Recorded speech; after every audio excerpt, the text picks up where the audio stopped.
Hey hi hello.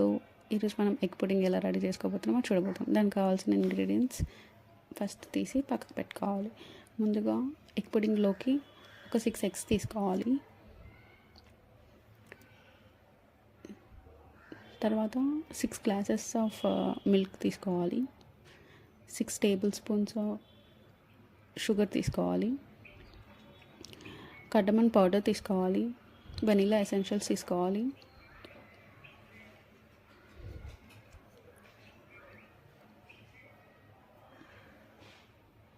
ముందుగా stove వెలిగించుకొని దానిపైన ఒక ప్యాన్ పెట్టి షుగర్ యాడ్ చేసుకోవాలి. ఎందుకంటే మనం క్యారమిల్లా మొత్తం స్ప్రెడ్ చేసుకోవాలి. క్యారమిల్లా చేసుకోవాలి, మొత్తం ఈవెన్గా స్ప్రెడ్ చేసుకొని పక్కకు పెట్టుకోవాలి.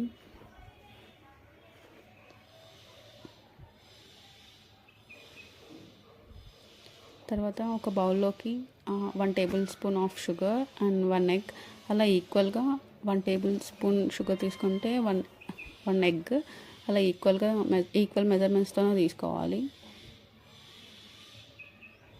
అవి నీట్గా బీట్ చేసుకోవాలి, ఈవెన్గా మిక్స్ అయ్యేలా.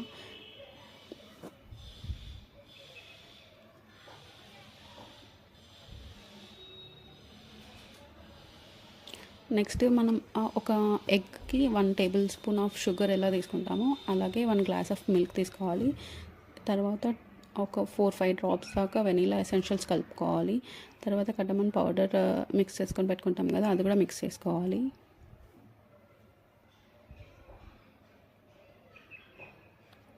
మనం క్యారమెల్ని చేస్తాం కదా, దాంట్లోకి మనం ఈ ఇంగ్రీడియంట్స్ అన్నీ యాడ్ చేసుకోవాలి.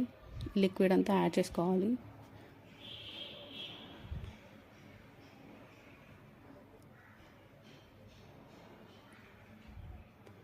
ఇలా అయ్యాక ప్రాసెస్ మనం ఒక కుక్కర్ని పెట్టుకొని దాంట్లో కొన్ని వాటర్ వేసుకోవాలి.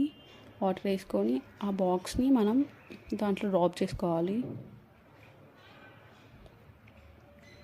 క్యాప్ క్లోజ్ చేసేసి కుక్కర్ది క్యాప్ పెట్టేసి ఒక 4 విజిల్స్ వచ్చే వరకు మనం అలాగే ఉండనివ్వాలి. 4 విజిల్స్ వచ్చాక మనం ఓపెన్ చేసి చూసుకోవాలి. ఒక నైఫ్తో టెస్ట్ చేసుకోవాలి. నైఫ్కి ఏమన్నా ఇట్లా అంటుతుందా లేదా, ఈవెన్గా అయ్యిందా మంచిగా అనేది చూసుకోవాలి. సైడ్స్ అంతా ఒకసారి చూసుకోవాలి.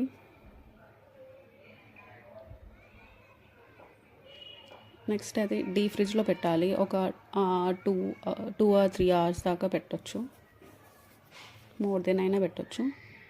తర్వాత ఇలా అవుతుంది ఎట్ ఫైనల్. అండ్ దాన్ని రిటర్న్ చేసుకుంటే మన క్యారమిల్ అండ్ లిక్విడ్ అంతా వచ్చేస్తుంది. Egg pudding ready.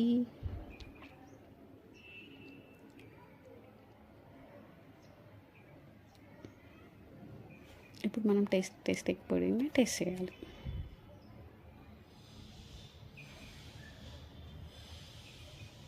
ఎంత స్మూత్గా వస్తుందంటే చాలా స్పాంజీ వస్తుంది.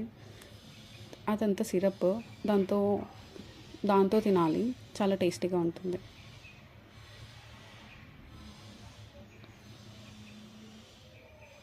And thank you so much.